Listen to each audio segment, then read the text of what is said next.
তরুণীরা, বাপেরা, সবকিছুই আল্লাহর জন্য হবে। হযরত ইব্রাহিম আলাইহিস সালামের কথাটা বলছিলাম।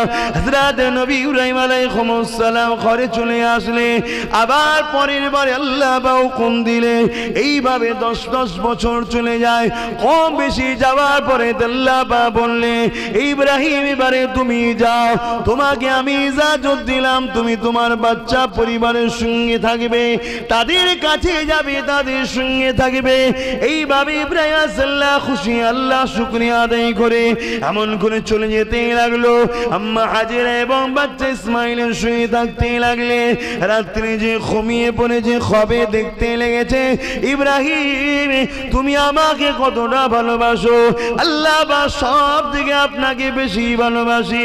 এই ইব্রাহিম, তাহলে তোমার কাছে সব থেকে যেটি বেশি প্রিয় ওই জিনিসটা আমি আল্লাহ আমার রাস্তায় কুরবানি দাও। সব থেকে বেশি প্রিয়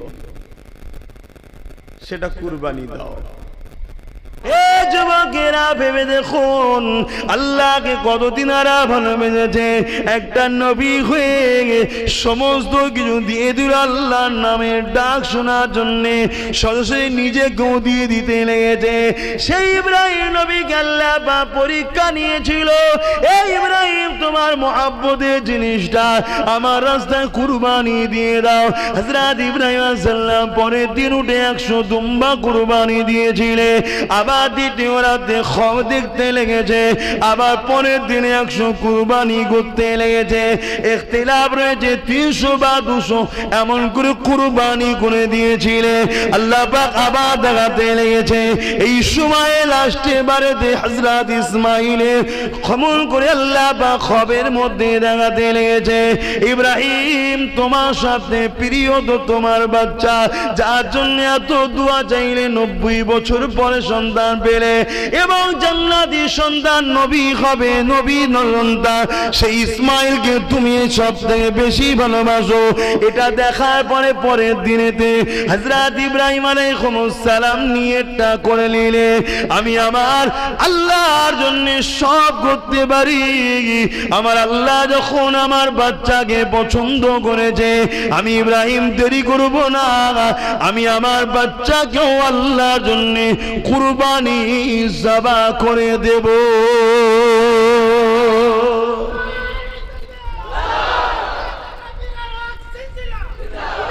ইব্রাহিম আলাইহিস সালাম রেডি হলেন, কিন্তু মনের মধ্যে হলো একবার ছেলেকে জিজ্ঞেস করি। আমি তো নিয়েতে পাকা, কিন্তু ছেলেকে একবার শোনাই। নিয়ত আমার নরণচরণ নয়, শোনাই। এটাও আল্লাহর ইচ্ছা যে তোমায় কি বাচ্চা দিয়েছি তুমিও জেনে নাও। ইব্রাহিম, তুমি একা আমায় ভালোবাসো তা নয়, তোমার বাচ্চাটাও আমায় ভালোবাসে, তোমার থেকে বেশি ভালোবাসে, তারও প্রমাণ হয়ে যাবে। জোরে বলুন সুবহানাল্লাহ, নাউজুবিল্লাহ। ভুল মানে নেবেন না। একজন জবাই করছে, একজন জবাই হচ্ছে, দুটো প্রেম কিন্তু আসমান জমিনের পার্থক্য। জবাই করাটা আর জবাই হওয়াটা দুটো এক নয়। যে তোমাকে আমি যে নিয়ামত দিয়েছি, আলহামদুলিল্লাহ, প্রেমের জায়গায় এই জায়গায় সেও পরীক্ষায় তোমার থেকে আগিয়ে যাবে, সে যে পিছবে তা নয়, সেটাও তুমি দেখে নাও। আল্লাহ পাকের হিকমত আল্লাহু আলাম, আল্লাহ ভালো জানে। তা বাপ ইব্রাহিম আলাইহিস সালাম জিজ্ঞেস করছে, বাবা এই সব দেখেছি বাবা, আল্লাহ তোমাকে তার রাস্তায় জবা করতে বলেছে। ছেলে বলছে, আব্বা এ তো খুশির কথা, এতে দেরি কিসে, আমি তৈরি আছি, আপনি দেরি করবেন না কেন? আল্লাহর হুকুম, আল্লাহর হুকুমে কখনো মানে কি বলে গাফলতি করা, অবহেলা করা, ঢিলেমি করা উচিত নয়। চলুন। আল্লাহ নবী হযরত ইব্রাহিম আলাইহিস সালাম আল্লাহ পাকের শুকরিয়া আদায় করলেন। আল্লাহ এত সুন্দর একটা সন্তান আপনি দিয়েছেন। এখানে আর একটা বিষয় হতে পারে যে এত সুন্দর বাচ্চা জানার পরও ইব্রাহিম কি কোনে জবাই করবে? যে বাচ্চাটা আল্লাহর জন্য এত প্রেমিক, তাকেই আবার জবাই করতে হবে, এটা একটা বড় পরীক্ষা। ভাই এ নওজওয়ানেরা, হযরত ইব্রাহিম আলাইহিস সালাম স্ত্রীকে বললেন, বাচ্চাকে সাজিয়ে দাও। সাজিয়ে দেওয়া হলো, সাথে করে নিয়ে রওনা দিলেন, মিনার দিকে যেতে লেগেছেন। এমন সময় ইবলিস শয়তান এসে আম্মা জান হাজেরাকে ধোঁকা দিতে লেগেছে। এ হাজেরা, তুমি কি জানো তোমার স্বামী তোমার বাচ্চাকে কোথায় নিয়ে গেছে? এটা তো আমার জানার প্রয়োজন নয়, কেননা সে তো তার আব্বা হয়, সে কোথায় নিয়ে যাবে? আমি কেন জানতে চাইব? এ হাজেরা, তুমি শোনো, তোমার বাচ্চাকে ইব্রাহিম যাবা করতে মিনায় নিয়ে যাচ্ছে, কেননা তোমার স্বামী ধারণা হলো আল্লাহ পাক নাকি তোমার বাচ্চাকে তার রাস্তায় কুরবানি করতে বলেছে। আম্মা জান হাজেরা কি উত্তর দিয়েছিলে? আম্মা জান হাজেরা বলেছিলে, পৃথিবীতে অনেক বাচ্চা রয়েছে, কারো বাচ্চাকে আল্লাহর পছন্দ নয়, হাজেরার বাচ্চাকে যদি আল্লাহ পাকের পছন্দ হয়, এতে হাজেরা বড় নিজেকে সৌভাগ্যবান মনে করে।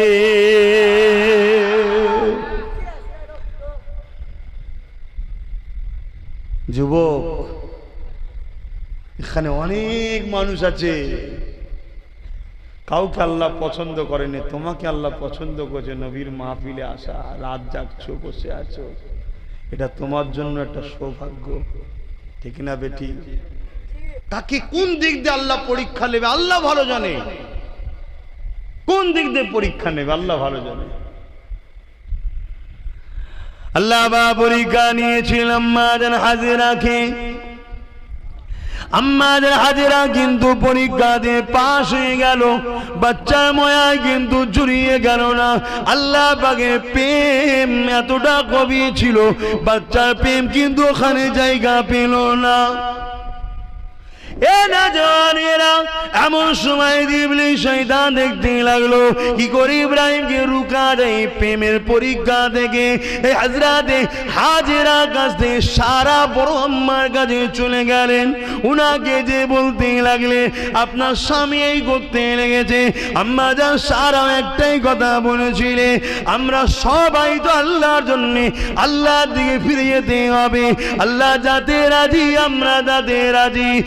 যুবকেরা, এভাবে ইবলিস শয়তান গিয়ে হযরতে এমনকি ইসমাঈল আলাইহিস সালামকে ধোঁকা দিতে লাগলে। ইসমাঈল আলাইহিস সালাম বলেছিলে, এই ইবলিস দূর হয়ে যা, আমাকে আমার আল্লাহ আব্বা জান সব বলেছে, আমি খুশি মনে আল্লাহ পাকের প্রেমে নিজেকে কুরবানি হতে এসেছি। ইব্রাহিম সাল্লাম নিয়ে গেলেন, অনেক বড় কথা সংক্ষেপ করি, মিনা ময়দানে চলে গেলেন, হুজুরকে শুইয়ে দিলেন, ছোট্ট বাচ্চাকে শুইয়ে দেওয়ার পরে বললেন আব্বা জান চোখে কাপড়টা বেঁধেলেন। কেন? যত আপনি আব্বা আমি সন্তান, বাপ বেটার ময়া তো আল্লাহ পাকের দান, না জানি আপনার জবাই করতে গিয়ে হাতটা যদি কেঁপে যায়, আর আল্লাহ যদি বলে ইব্রাহিম রে কেমন তুই আমায় ভালোবাসলি, আমার এই দিওয়া নিয়ামতকে আমার জন্য জবাই করতে হাত কাঁপলো কেন? কি বাচ্চা! আর আমাদের বাচ্চা হলো তো ইট মেরে মাথা ফেটিয়ে ফেলতো আমাদের। গরু গুনো গুঁতোচ্ছে, অনেক গুঁতোবে না।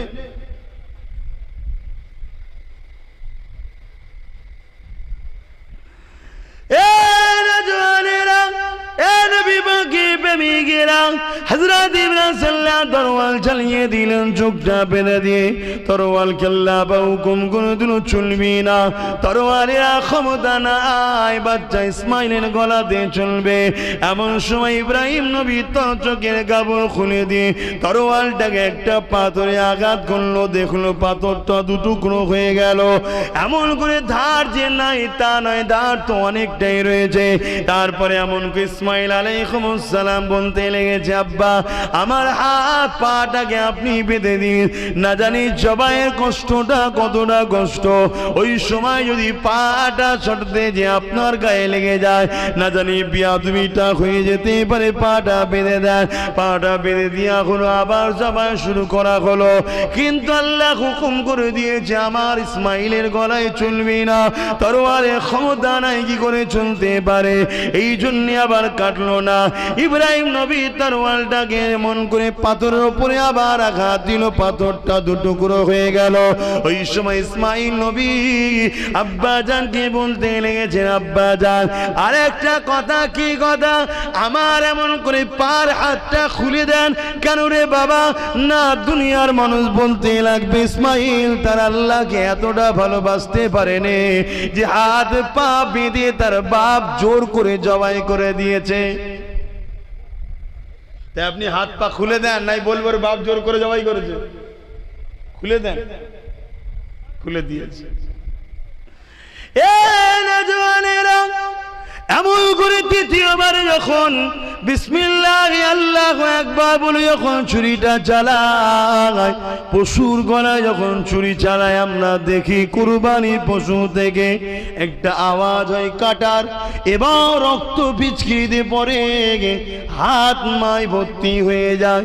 ইব্রাহিম নবীর এমন করে বুঝতে পেরেছে জবাই হয়ে গেছে বাচ্চা, চোখে কাপড় বাঁধা, কিন্তু চোখটা খুলে আসমানে দিয়ে বলেছে আলহামদুলিল্লাহ আল্লাহ, আমি ইব্রাহিম পেরে গেছি আপনার পরীক্ষায়, নিজের বাচ্চাকে জবাই করে দিতে পেরে গেছি। ঘুরে দেখে না বাচ্চা দাঁড়িয়ে আছে, আল্লাহ বা একটা জান্নাতি পশুকে কুরবানি করে দিয়েছে। আমার আল্লাহ জানিয়ে দেয়, ইব্রাহিম রে, তুমি তো প্রেমে পাস করেছো, কিন্তু আমি ইসমাইলকে নবী বানিয়েছি, ওকে আমি আল্লাহ কামিয়াবি দান করে দিয়েছি।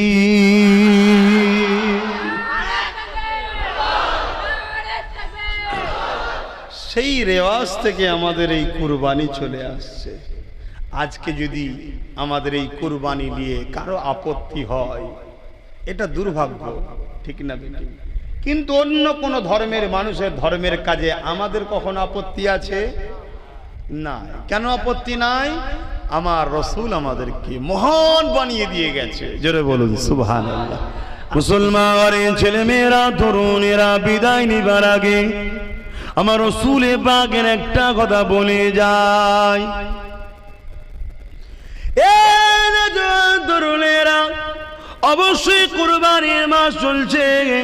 আল্লাহ নবী নিজেও কুরবানি দিয়েছেন। নবী আমার মিনাতে গেলেন, নবী আমার কুরবানি দিলেন নিজের পক্ষ থেকে, নবী আমার পরিবারের পক্ষ থেকে। আর একটা পশুকে নিয়ে কুরবানি দিবার সময় বলতে লাগলেন, আল্লাহ এই জমিনের উপরে আমার অনেক উম্মতি আসবে, যারা কুরবানি দিবার সামর্থ্য হবে না, আল্লাহ আমি মুহাম্মদ তাদের পক্ষ থেকে কুরবানি দিয়ে দিলাম।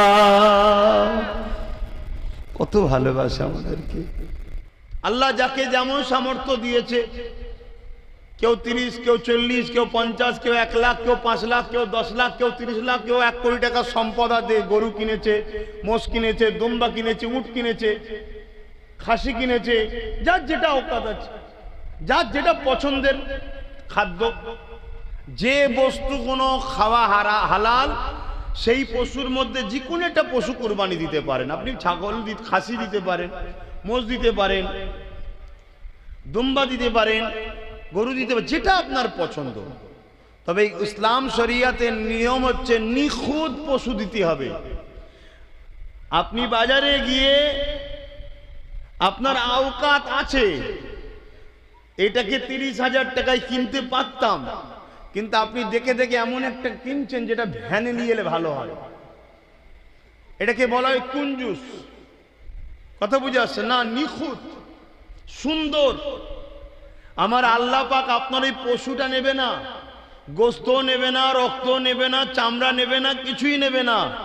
এখানে দুটো জিনিস হচ্ছে, একটা হচ্ছে আপনার মেহনতের টাকা, আপনি কুরবানি দিচ্ছেন, আল্লাহর রাস্তায় খরচ করছেন, এবং ওই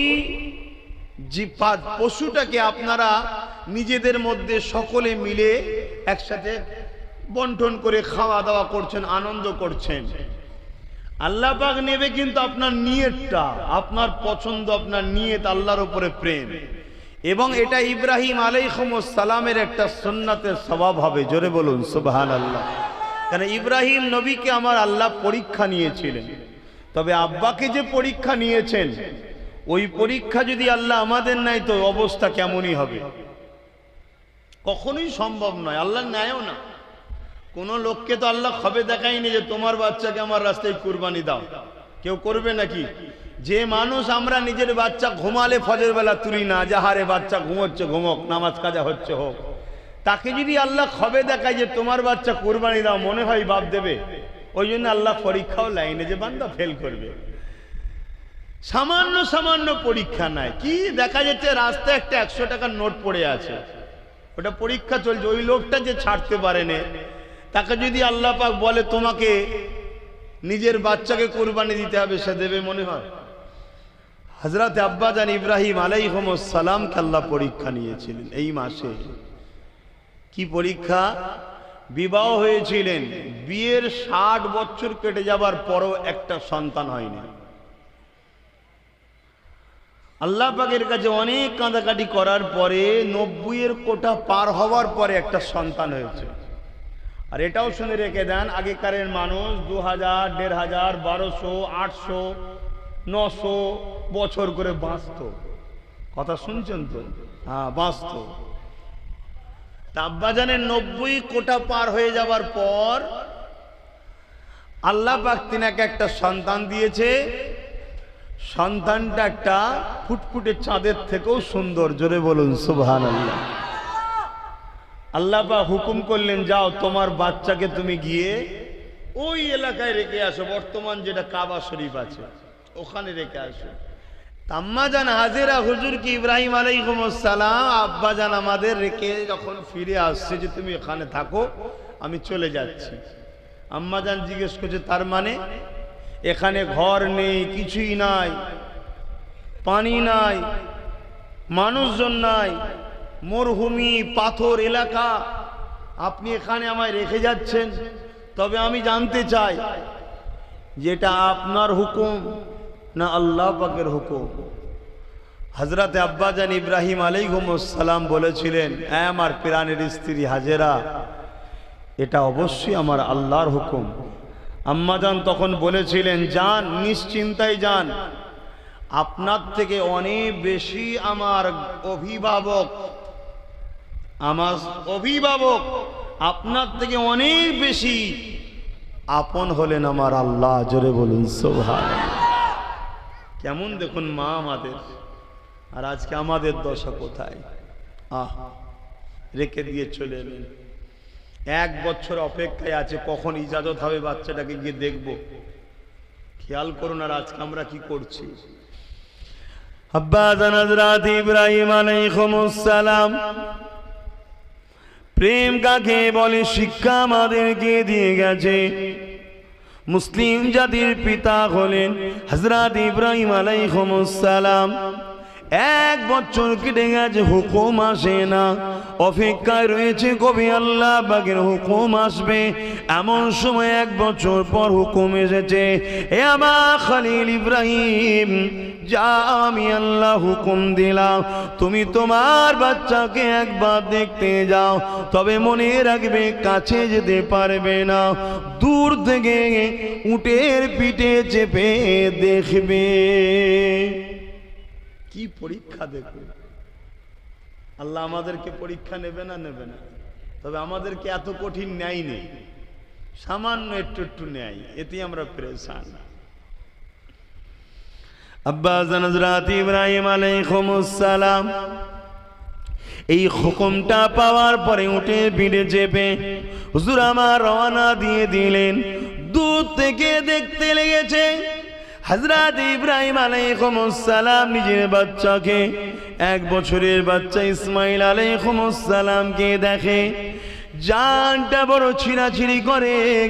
কতটা দোয়া চাওয়ার পরে, এতদিন পরে আল্লাহ পাক একটা সন্তান দিলেন। হুকুম আল্লাহ রেখে আসতে হবে, রেখে এসেছি। 1 বছর পর যদি এসেছি, কাছে যাওয়ার হুকুম নাই, যেতে পারবো না এবং বেশি গুণ থাকতে পারবে না।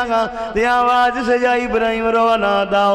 আবার আব্বা জান দেরি না করে আল্লাহকে খুশি করার জন্যে আবার হুজুর আমার ফিরে আসলে।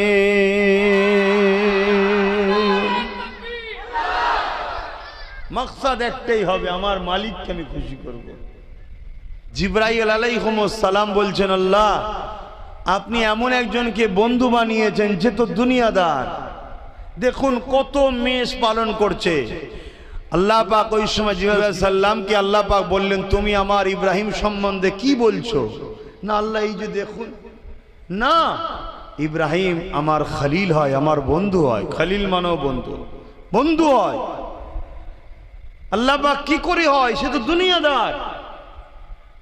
তুমি পরীক্ষা নিতে যাও, মানুষের সুরাতে যাও, ইব্রাহিমের বাড়ির সামনে দিয়ে যাবে, যাবার সময় একবার আমার নামটা শুধু আওয়াজ দিয়ে ডাকবে।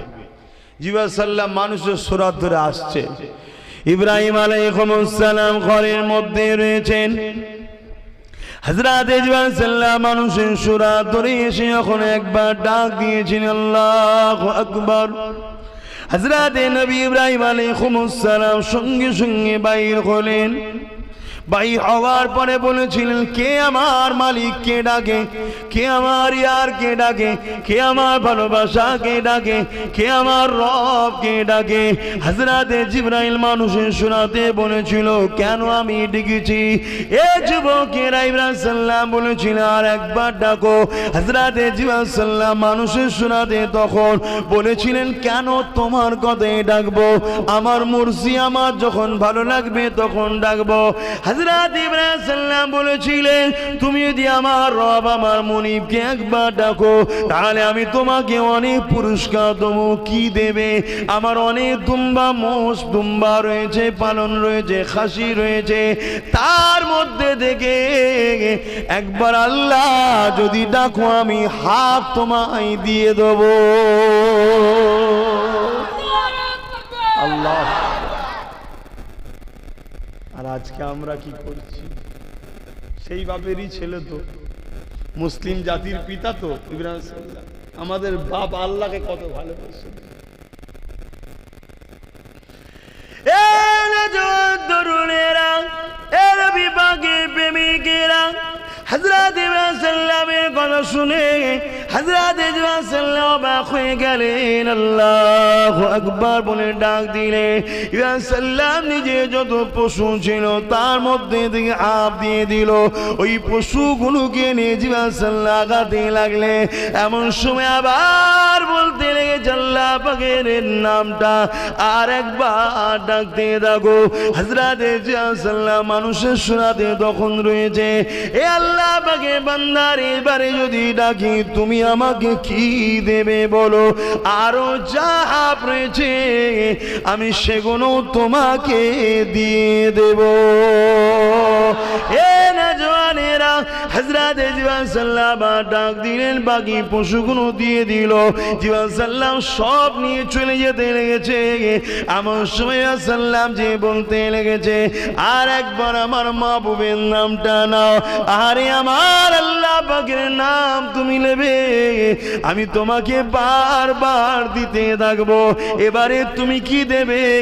আমাদের বাপ আল্লাহকে কত ভালোবেসেছিল দেখো, আর আমরা দুনিয়ার লোভ লালসায় বিদেশিদের চক্রান্তের শিকার হয়ে, আজ গুস্তাখে রাসূলদের শিকার হয়ে আমরা নিজেদের লাইফটাকে বরবাদ করে দিলাম। আমাদের চাল চলন উঠা বসা সব কিছুই আমাদের রাসূলের দুশমনদের মতো হয়ে গেল। আমাদের কথাবার্তা ব্যবহার আখলাক সব কিছুই রাসূলের দুশমনদের মতো হয়ে গেল। আজ তারা সোশ্যাল মিডিয়া এবং প্রিন্ট মিডিয়া বিভিন্ন ভাবে আমাদের আখলাকগুলোকে তুলে আল্লাহ নবীর আখলাকের উপরে তারা আঘাত দিতে লেগেছে। অথচ জমিনের উপরে এমন কোন মানুষ আসেনি যার সম্বন্ধে সৃষ্টিকর্তা বলে দিয়েছে, ইন্নাকা লাআলা খুলুকিন আযীম। অবশ্যই জমিনের উপরে আমার সৃষ্টির মধ্যে সব থেকে শ্রেষ্ঠ হলো মুহাম্মদ।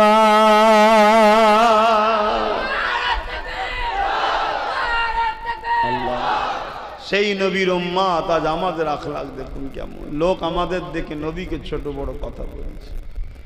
আহা, আমার রসুলের মাথায় যে নোংরা ফেলতো, সে বিমার রসুল তার যে সেবা করেছে। রসুলের রাস্তায় যে কাঁটা বিছাতো, সে বিমার রসুল তার গিয়ে সেবা করেছে। লড়াইয়ের ময়দানে হাজার হাজার লোক নিয়ে রসুলকে মারতে এসেছে যারা, মরুভূমি এলাকা, পানি নাই, পানির কুয়া নবীর কাছে, লোক পাঠিয়ে দিয়ে নবীর কাছে পানি চেয়েছে, জানের দুশ্মনকে নবী পানি পান করিয়েছে। জোরে বলুন সুবহানাল্লাহ।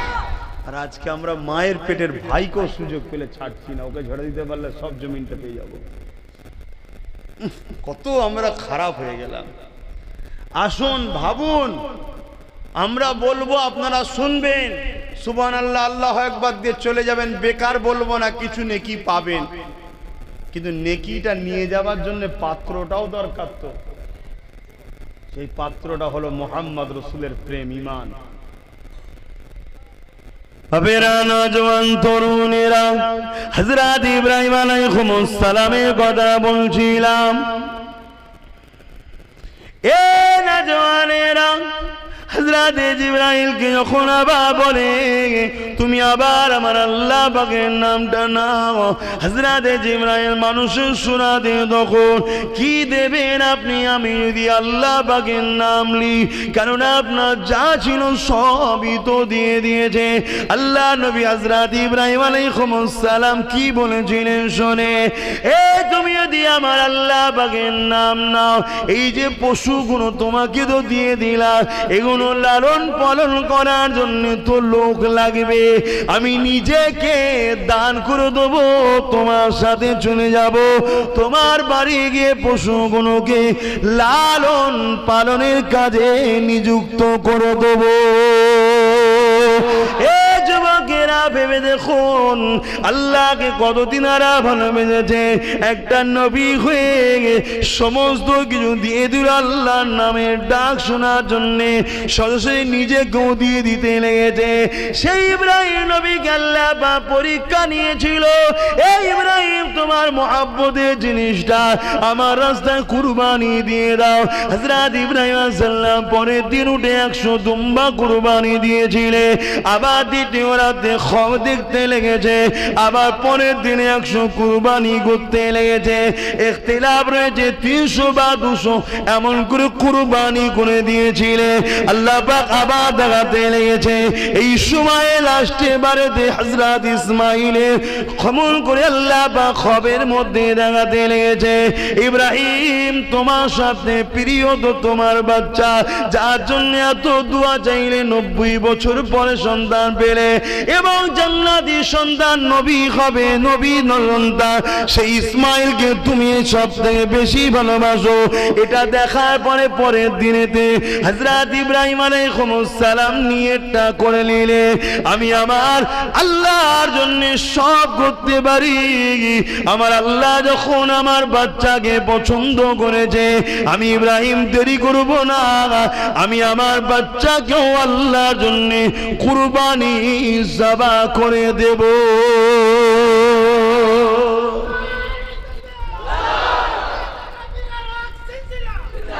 মাকসাদ একটাই হবে, আমার মালিককে আমি খুশি করব। সেই হলো শ্রেষ্ঠ মানুষ।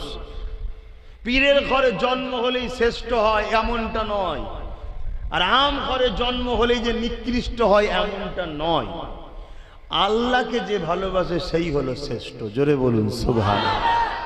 সে যদি আম ঘরের মানুষে আল্লাহ প্রেমিক হয়, পীরের ঘরের ছেলে যদি আল্লাহর প্রেমিক না হয়, ও আম ঘরের ছেলের ইজ্জত আল্লাহর কাছে বেশি, দুনিয়ার কাছে হয়তো বা নাও হতে পারে। তা দুনিয়ার সাথে তো আমাদের সম্পর্ক নয়, আমাদের তো সম্পর্ক আল্লাহর সাথে। আমরা দুনিয়াদারি করি, দুনিয়াকে ভালোবাসি, দুনিয়াদারি সংসার কারবার ব্যবসা বাণিজ্য করি, ওটাও তো আল্লাহর জন্য করি। সবকিছু আমাদের আল্লাহর জন্য। অসুবিধা হচ্ছে নাকি কারো? আমি বুঝাতে পারছি তো? অতএব বুঝুন, স্ত্রীকে ভালোবাসতে হবে কিন্তু আল্লাহর জন্যে, মা বাপকে ভালোবাসতে হবে আল্লাহর জন্যে, সন্তানকে ভালোবাসতে হবে আল্লাহর জন্যে। আপনি যা কিছু করবেন উদ্দেশ্য আপনার একটাই থাকবে, আমার মালিক এই কাজটা করলে খুশি হয় তাই আমি করছি, এই কাজটা করব না কেন আল্লাহ অখুশি হবে তাই। এর বাইরে গিয়ে যদি আশা করি যে আমি কামিয়াব হব, মনে হচ্ছে ভুল হচ্ছে, আমরা ঠকে যাব। কারণ আল্লাহ বা কারো মুখাপেক্ষী নয়। যে আব্বাস সিদ্দিকী দাদা পীরের আওলাদ নবীর বংশের ছেলে, ও ভুল করলে ওকে কিছু বলা যাবে না, এমনটা ঠিক আল্লাহ পাকের নিজামে নয়। এটা দুনিয়ার ক্ষেত্রে হতে পারে, এরা নেতা নেত্রীর সন্তান, এদেরকে কিছু বললে অসুবিধা আছে, এটা দুনিয়ায় হতে পারে। আল্লাহ পাকের নিজামে এমন কিছু নয়। যদি আল্লাহ পাকের নিজামে এমন থাকতো, এ দুনিয়ার মানুষ রেখে দেন, হযরত লূত আলাইহিস সালামের ছেলেকে আল্লাহ পাক তাআলা কেন ধ্বংস করে দিত? হযরত নূহ আলাইহিস সালামের ছেলেকে আল্লাহ পাক কেন ধ্বংস করে দিলেন? তিনি তো একটা নবী ছিলেন না। আল্লাহ পাকের নিজাম সবার জন্য সমান। তবে হ্যাঁ, যদি কেউ অন্যায় করার পরে আল্লাহ পাকের ক্ষমাটা চেয়ে নেয়, মাথাটা নত করে দেয়, নিজের ভুলের জন্য অনুতপ্ত হয়, আল্লাহ অন্যায় করে ফেলেছি, আল্লাহ ভুল করে ফেলেছি, খাতা হয়ে গেছে, আল্লাহ হালকা বয়সে গান শুনে ফেলেছি, আল্লাহ হালকা বয়সে জেনা করে ফেলেছি, আল্লাহ হালকা বয়সে শরাব পান করে ফেলেছি, আল্লাহ হালকা বয়সে রক্তের গরমে এমন এমন করে পাপ কাজগুলো করে ফেলেছে। পৃথিবী যখন ঘুমিয়ে থাকে, নিরিবিলি নির্জন যদি মাথা নত করে চোখের কোনা দিয়ে সামান্য পানি বার করে দিয়ে যদি তুমি আমি মালিকের গায়ে কাঁদতে পারি, এ নওজোয়ান তরুণীরা, মারা বোনেরা, বাপেরা, অবশ্যই মালিক তিনি দয়াময়, অবশ্যই সেই মানুষগুলোকে ক্ষমা করে দেয়। আল্লাহ, এটা হচ্ছে আমাদের নত হওয়ার জন্য হয়। কিন্তু তা বলে যেন কেউ যদি মনে করে, যে আমি যদি মনে করি নাউজুবিল্লাহ, যে আমার দাদা হুজুর আছে, আমি পাপ করলো, আল্লাহ আমায় কিছু করতে পারবে না, আল্লাহ আমায় ছেড়ে দেবে, নাউজুবিল্লাহ। না, আল্লাহর নিজামে এমন কোনো সিস্টেম নাই। আমি ভুল করার পরে আমি যদি নত হই, হ্যাঁ রহমান মাফ করে দেবেন বলেছে। কিন্তু নত হওয়ার জন্য আপনাদের কোনো ডেট জানা আছে নাকি? অমুক দিন হওয়ার পর কেন এতদিন বাঁচবো, কারো জানা আছে? তাহলে যে মুহূর্তে জানতে পারছেন, ওই মুহূর্তেই নত হওয়ার জন্য চেষ্টা করুন, কেননা সময় কাউকে টাইম দেবে না।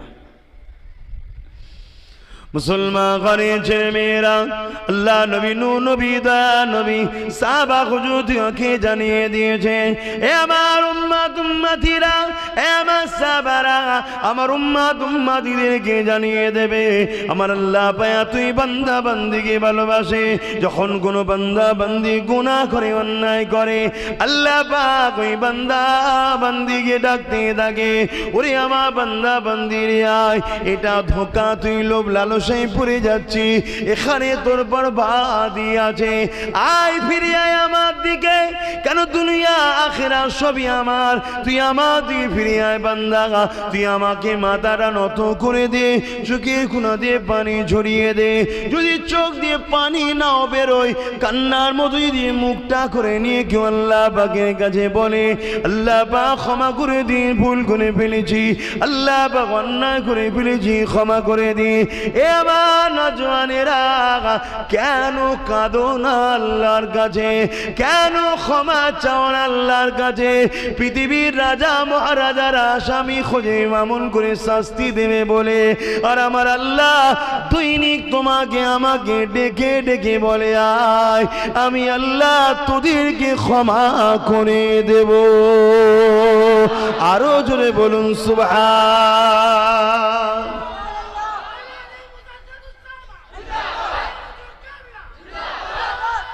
আল্লাহ,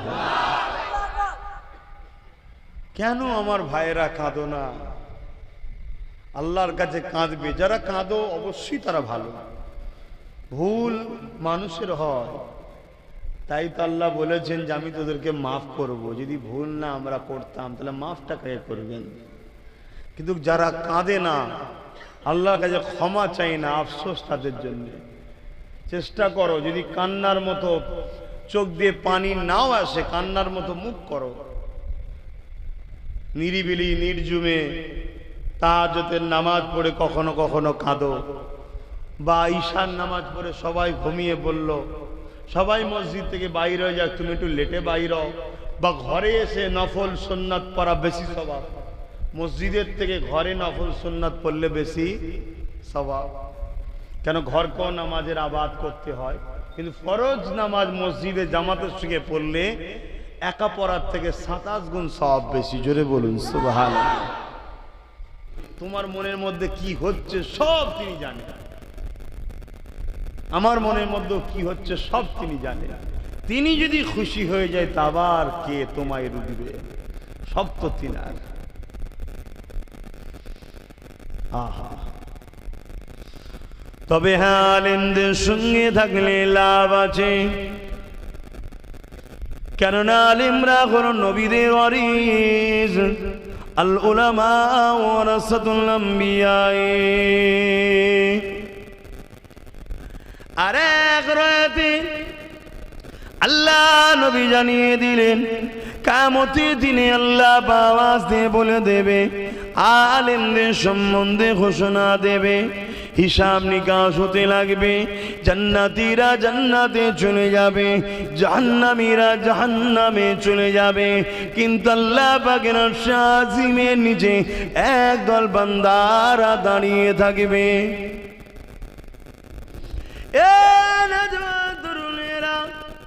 আল্লাহ পাক ওই সময় ফেরেশতারা জিজ্ঞাসা করতে লাগবে, আল্লাহ পাকের বান্দারা তোমাদের কি হিসাব নিকাশটা হয়নি?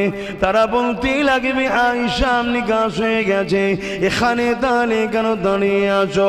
ওই সময় তারা বলতে লাগবে, আল্লাহ পাক একটা ওয়াদা করেছিলেন, ওই ওয়াদার কিছু কাজ বাকি আছে।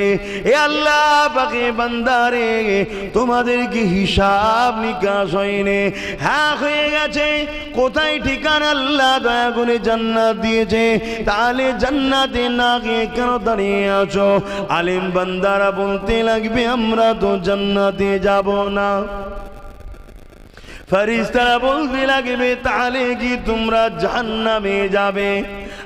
আলেম তো দ্বারা কোন আলেমের কথা বলছি? যারা আল্লাহ ছাড়া কাউকে ভয় করে না, ডর করে না, আল্লাহ যারা কখনো কাউকে খৌফ করে না, তাদের কথা বলছি। ওই সময় ফেরেশতারা যখন বলবে, আলেমরা বলবে, হ্যাঁ তাহলে নিয়ে চলো। ফেরেশতারা যখন এমন কথা কাটাকাটি হতে লাগবে, তাদেরকে জাহান্নামের দিকে নিয়ে যেতে লাগবে। ওই সময় জাহান্নাম চিৎকার দিয়ে বলতে লাগবে, ও আমার আল্লাহ পাক, কাদেরকে আমাদের কাছে নিয়ে আসা হচ্ছে? যাদের হৃদয়ে আপনার মহব্বতের আগুন জ্বলছে, এরা যদি জাহান্নামের মধ্যে আসে, এদের অন্তরে যে মহব্বতের আগুন জ্বলছে, ওই আগুনে আমি জাহান্নাম পুড়ে যাব। আল্লাহ পাক ওই সময় ফেরেশতাদের বলতে লাগবে, ওরে আমার ফেরেশতারে, কেন ওনাদেরকে নিয়ে যাও? কি হয়েছে, কি কথা, কেন তোমরা নিয়ে যেতে লেগেছো? ওদেরকে জিজ্ঞাসা করো কেন জান্নাত যেতে চাইনে। ওই সময় আলেমরা বলতে লাগবে, আল্লাহ পাক আমাদেরকে দুনিয়ার জমিনে এক শ্রেণীর মানুষ ভালোবেসেছিল, মহব্বত করেছিল। আমরা যেখানে নসিহত করতাম সেখানে গিয়ে তারা বসে যেত, আমাদেরকে তারা পিয়ার করত, আমাদেরকে তারা উজুর পানি দিয়ে দিত, আমাদেরকে তারা দস্তখান বিছিয়ে দিত। গল্প বলছেন, হাদিস শোনাচ্ছি, শুনে রেখে দেন। আমাদেরকে তারা প্রেম করত, ভালোবাসত। কেননা তাদেরকে আপনার বাণী শোনাতাম, আপনার নবীর কথা শোনাতাম। এক কথায় আমি আপনাদেরকে, আপনাকে ভালোবাসতাম, আপনার হাবিবকে ভালোবাসতাম, এই জন্যে তারা আমাদেরকে ভালোবাসত। ওই সময় আল্লাহ পাকের আলেম বান্দারা বলতে লাগবে, ও আল্লাহ পাক, আজকে তাদের মধ্যে থেকে একদল লোক জাহান্নামী হয়ে গেছে। আপনি বলেছিলেন দুনিয়ায় যে যাকে ভালোবাসবে তার সঙ্গে জান্নাতে যাবে। আল্লাহ যতক্ষণ পর্যন্ত না তাদেরকে আমাদের সাথী বানানো হয়, আমরা তারা ছাড়া কখনো জান্নাতে যাব না। আল্লাহ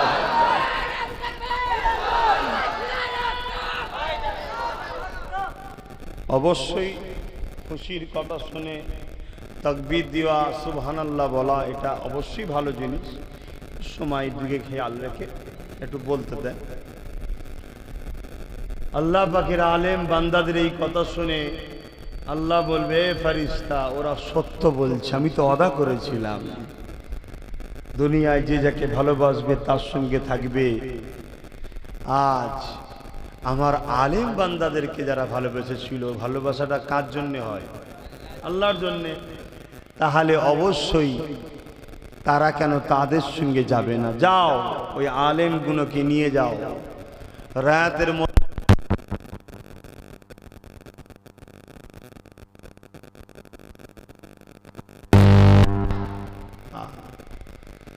আলেমদের সঙ্গে উঠা বসা করবেন। তবে এটা কোন আলেম? এক কথায় আল্লাহর কুদরতি দরবারে যারা আলেম, তারা এলেম শিক্ষা অর্জন করলেই তো দুনিয়ার লোক আলেম বলে। কোরআন হাদিসের জ্ঞান থাকলে আলেম বলে না। কোরআন হাদিসের জ্ঞান থাকলে দুনিয়ার মানুষের কাছে আলেম হওয়া যায়, আল্লাহর কাছে আলেম হওয়া যায় না। আল্লাহর কাছে আলেম হলো সেই বান্দাটা যে কোরআন হাদিস এবং সবকিছু তার উদ্দেশ্য থাকবে আল্লাহ। সোহবতে যারা বসবে, তাদেরকে পিয়ার করবে, তাদেরকে ভালোবাসবে, আল্লাহ তাদের সাথে তাদেরকে হাসর নাসর করবে। আমার বলতে বাধা নাই, আলহামদুলিল্লাহ। আমার 5 হুজুর পীর কেবলা ইনশাল্লাহ আমার ইমান বলছে তারা এই ধরনেরই আল্লাহ ওয়ালা আলেম ছিলেন। জোরে বলুন সুবহান। আমরা হতে পেরেছি কি জানি না, তবে দোয়া করুন।